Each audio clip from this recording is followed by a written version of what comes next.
సాంఘీభావం తెలుపుతానికి ఈ రోజు మేము వచ్చినా తప్పకుండా 20 నెలల సంది వాళ్ళు ఏ మంత్రినైనా ప్రభుత్వంలో ప్రతి ఒక్క అధికారిని వాళ్ళ కలెక్టర్లు ఇన్ఛార్జ్ మంత్రిని కూడా అడిగారు. ఇప్పటిదాకా వాళ్ళకి రుణమాఫీ కాలేదు.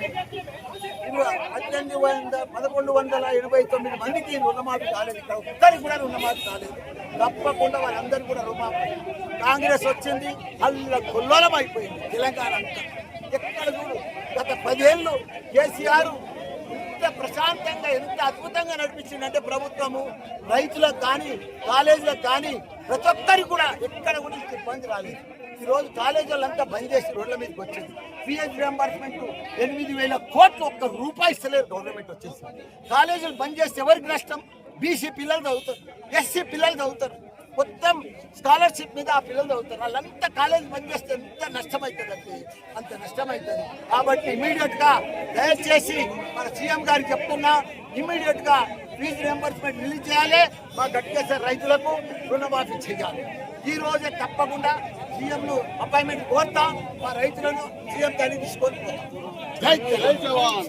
సాంఘీభావం తెలుపుతానికి ఈ రోజు మేము వచ్చినా తప్పకుండా 20 నెలల సంది వాళ్ళు ఏ మంత్రినైనా ప్రభుత్వంలో ప్రతి ఒక్క అధికారిని వాళ్ళ కలెక్టర్లు ఇన్ఛార్జ్ మంత్రిని కూడా అడిగారు. ఇప్పటిదాకా వాళ్ళకి రుణమాఫీ కాలేదు.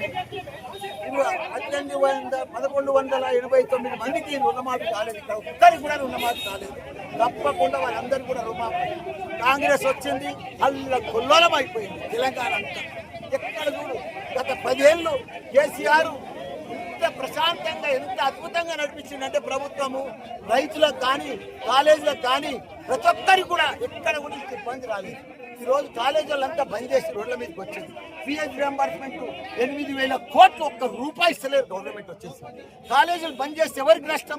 బీసీ పిల్లలు చదువుతారు, ఎస్సీ పిల్లలు చదువుతారు, మొత్తం స్కాలర్షిప్ మీద ఆ పిల్లలు చదువుతారు. వాళ్ళంతా కాలేజీ బంద్ చేస్తే ఎంత నష్టమవుతుంది అంటే అంత నష్టమవుతుంది. కాబట్టి ఇమీడియట్ గా దయచేసి మన సీఎం గారికి చెప్తున్నా, ఇమీడియట్ గా ఫీజు రియంబర్స్మెంట్ రిలీజ్ చేయాలి. మా గట్కేశ్వర రైతులకు రుణమాఫీ చేయాలి. ఈ రోజే తప్పకుండా సీఎం ను అపాయింట్మెంట్ కోరుతాం. మా రైతులను సీఎం గారిని తీసుకొని